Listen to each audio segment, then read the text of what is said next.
Baik, untuk mempelajari tentang backpropagation, saya akan jelaskan mulai dari hal yang paling sederhana. Anggap aja sebuah kasus dengan dua input memiliki model variabel continue tanpa layer tersembunyi atau hidden layer dengan bentuk seperti ini. Bagaimana kita mencari parameternya? Tentu saja parameter di bentuk komputasi ini adalah weight 1, weight 2, dan bias. Itulah tiga parameter di model ini. Tapi untuk mengetahui value dari weight tersebut, kita bisa menggunakan MSE atau mean squared error. Rumus MSE sendiri adalah Y atau model min Y kuadrat, di mana Y ini akan kita akan substitusi dengan model, di mana model kita memiliki persamaan B plus W X1 plus W2 X2. Ini adalah bentuk persamaan dari komputasi ini. Lalu kita masukin model ke ke rumus mean squared error loss, dan mendapatkan hasil seperti ini. Lalu sekarang pertanyaannya, bagaimana cara kita mendapatkan nilai W1, W2, dan B? Saya akan coba menggunakan old fashion way atau cara yang lama. Kita akan menurunkan nilai B terhadap loss, nilai W terhadap loss, nilai W terhadap loss untuk mengetahui nilainya. Dan bisa didapatkan 3 persamaan sebagai berikut. Dan bisa dilihat cara ini sangat panjang dan rumit. Tentu saja tidak praktis untuk jaringan yang besar.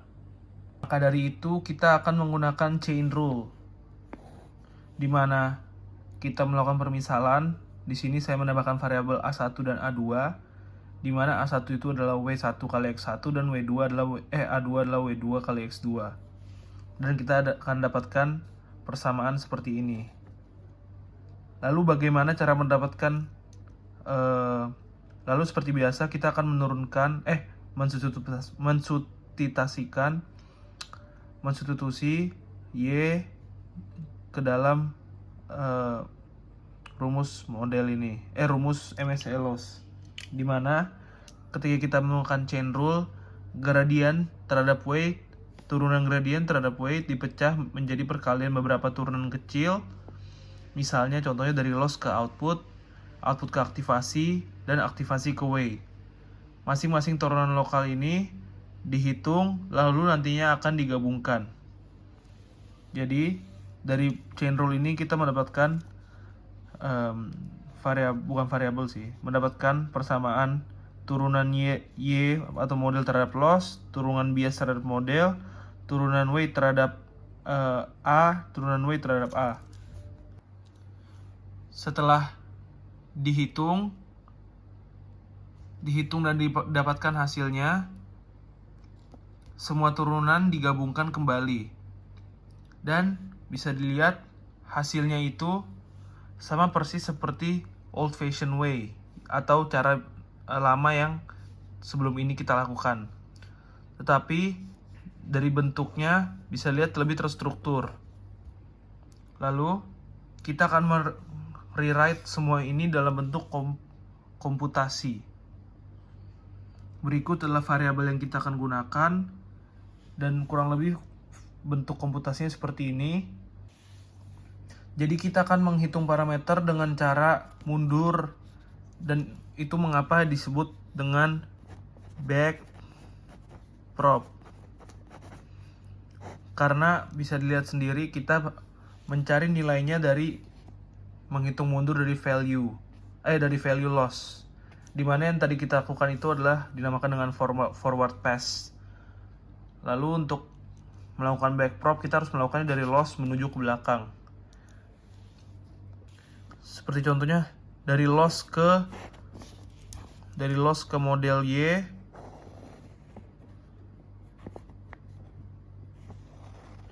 didapatkan turunan Y terhadap loss didapatkan hasilnya itu adalah 2 per model kurang Y, dimana tertulis di atas tadi, atau sama dengan ya ini. Lalu kita akan menghitung juga selanjutnya turunan bias B ini terhadap model, dimana seperti yang kita hitung turunan bias terhadap model adalah 1. Lalu selanjutnya kita menghitung turunan Y terhadap turunan A terhadap Y, dimana hasil dua-duanya adalah 1, dan yang kedua juga hasilnya 1.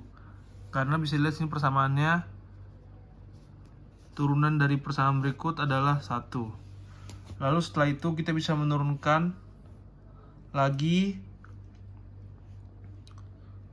turunan A terhadap masing-masing weight, dimana turunan weight terhadap A adalah X1 dan turunan X2 adalah turunan X2 adalah turunan W2 adalah X2.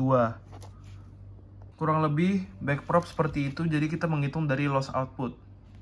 Untuk menghitung nilai dari masing-masing parameter, kita harus melakukan forward pass dulu menuju loss, lalu mundur ke parameter-parameter dan mengkalikan setiap turunannya.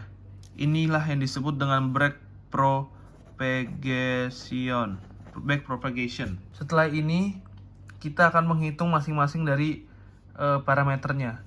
Setelah kita mendapatkan persamaan-persamaan ini, kita hanya butuh mengkalikan untuk mengetahui hasil dari parameter tersebut. Contohnya, jika saya ingin mencari parameter W1, saya akan tulis ini W1. Kita hanya perlu mengkalikan ini, mengalikan ke belakang, ini dikalikan ini dan dikalikan ini. Jadi 2Y min Y kali DY per DA1 dan X1, dimana ini adalah 1, jadi kita dapatkan 2Y min Y kali X1, dan ini adalah hasil dari value dari W1. Begitu juga dengan yang lain. Jadi hanya dengan menghitung menggunakan chain rule, kita bisa mendapatkan nilai parameter hanya dengan mendapatkan value dari masing-masing turunan terhadap loss. Ini tentu saja bisa dibilang cost efficient, terutama saat komputasi, jadi bisa membuat lebih cepat waktunya, untuk komputasi lebih cepat dan lebih efisien.